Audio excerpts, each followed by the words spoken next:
Jim at JE Reel here. We got a driveline here to do today, and this is something you don't want to be doing. So what they've done is they've had a yoke that's got a press fit for the tube. And then you straighten this, weld it, straighten it. Well, they've got a piece of tube on here. They left. Then they shoved this tube into another tube that's not a press fit. And then they put little slivers of metal in there to try and hold it. It might be a trail fix to get you home, but it's not going to work. This is a bus on the freeway, and it shakes the shit out of this bus. When a drive shaft gets longer, you have to go to a bigger tube. What they're trying to do is change the critical speed. The smaller the tube per length, the faster it gets to critical speed. So to go longer, you've got to go to a bigger diameter so that the tube won't whip in the middle. And this is not the way to fix critical speed, by stuffing stuff in there that's not the right size, because it's not true, it's not accurate. And this thing is running, instead of 10 thousandths or less, this thing is running 60, 70 thousandths out. Probably was a 3-piece shaft is what the bus indicated. There's another cross member in there. They have changed something on it and gone to a 2-piece shaft. The longer you go on a tube, the bigger the diameter, so it won't shake and vibrate. So obviously they're taking small drive lines and trying to, instead of just get new parts and do it right, they're trying to salvage some parts, and it did not work. If you look down here, you'll see one weld, and there's a piece of tube left on it, and then you'll see this weld, and it was shoved inside of the bigger tube, and it doesn't fit proper. So they don't know that they got it straight or anything. So we're going to, find out. We're just building a whole new system. But they did it here. They did it here. They did it here again. And they did it here again. There's no way you can get that to work that way. You can do it with a bushing one time. You can't do a tube, a bushing, and another tube. There's got to be some machine work done to keep it precise, and this thing's a mess. So we're going to just build a whole new unit and scrap this. When you can take a 38-seat bus and this will shake the crap out of it, you got something wrong. So that's a pretty heavy, pretty big vehicle. Whoever did this, it can be done, but you got to know what you're doing.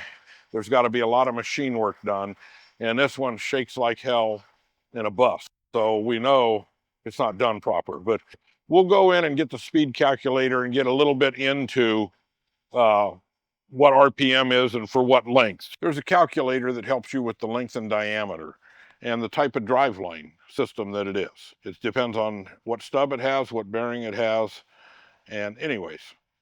So what we have is you've got 68 inches center to center, and if you put that on a 3-inch tube, depending on the type of driveline, one is good to 2300 RPM.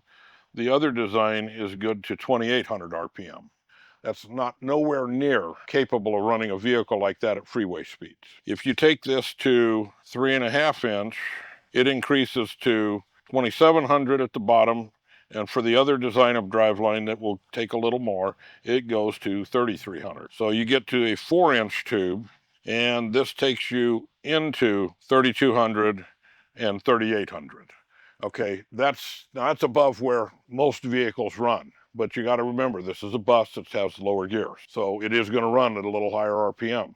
Also, when you have an overdrive, you go, well, my engine only runs 1800. The overdrive is reducing your RPM on your engine. The overdrive is still maintaining the RPM as if it was in direct drive, and there was no overdrive. The driveline doesn't get a break, only the engine does. You're really, instead of 1800, that driveline's running at the 3300 we're talking about here.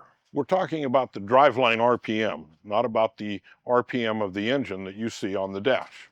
They're two different things, and you have to calculate your gear ratios from the transmission into that, then the gear ratios from the axle, and the tire size will affect those gear ratios and the RPM that the driveline will run. Let's take a look at an RPM chart for tire size and gear ratio. An aluminum tube instead of steel, and the critical speed will go up because there's less mass in the middle to make it start whipping and bowing. And then carbon fiber is even more rigid. The aluminum will increase another 500,000, 800,000 RPM over steel. The carbon fiber can go 6, 7, 8,000 RPM above where steel or aluminum can go. It's that rigid. But, you know, now you went from a two-piece driveline like that one out there for that bus that's, you know, $1,500, $1,600. You know, you went to, well, aluminum, there's no parts made, but in carbon fiber, we can do it. But, you know, now you're looking at a $5,000 driveline. It's just better to put a third driveline in, another cross member, and another bearing. But anyways, that's how critical speed works. It has to do with the diameter and the length. And, you know, the less accurate and less true the driveline is made, the less effect the balance has on it, and the easier it gets out of balance. So it didn't go very long before it had lots of problems. Okay, one of them we've gone to, the carbon fiber driveline in was a TRX, the Dodge TRX. They have a problem with vibration at a certain RPM, and the carbon fiber just took care of that problem completely. Repairs of the TRX, because of the small spline they use, we'll be putting a big 3.5 inch spline in it, so you won't have that problem. Or if you don't want to repair it and you just want the best you can get for your TRX, we can build you a carbon fiber driveline that is completely awesome. Well, to summarize the whole subject of critical speed, it really, you know, boils down to pretty simple, that the longer the drive shaft, the lower the critical speed. So you have to make the tube a bigger diameter for that length to bring the critical speed back up. But that only works so far. Gear ratio affects critical speed. Tire size affects critical speed. And remember, the engine RPM in the cab of the vehicle is not the same as the driveline RPM. Your engine's being given a break on RPM by the overdrive. The driveline still spins at original engine speed. The driveline is still spinning at 1-to-1 ratio. With gear ratio, the lower the gearing, the more RPM your driveline will turn to get up to whatever speed it is. Same thing with tire size. The smaller the tire, the more RPM it takes to get up to the same speed.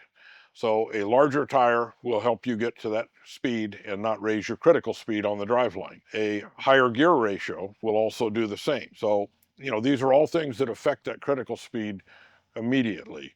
So you have to be aware of the whole combination when you're figuring out a custom vehicle. Okay, so really simple, just with the gear ratio of the rear axle and tire sizes, without going into the transmission overdrive and all that. We know that a 3-inch tube was down there in, I think, what was it, 2,500 RPM, okay? So if you look right here, most of these bigger trucks, 2.5 ton and up, have 456 gears. So if you look with a 27, 28-inch tire, you're at 36, 35. Till you get up to a 30-inch tire, you're at 33. That's just where the 4-inch tube started to work. So until you get on up here to a 35-inch tire, you're at 2,800 RPM. You got to take all that into account. So that's what they're trying to achieve, is to get this thing somewhere close to where it will run at below critical speed. And that length is pushing it as far as you can. But then to do sloppy craftsmanship and work and have all these variables, that tube isn't straight or the ends aren't straight and parallel to the tube, is just a lot of run out and a lot of weight for vibration. So anyways, we're gonna build a new shaft and fix that. But that's what critical speed has to do with the length of the driveline.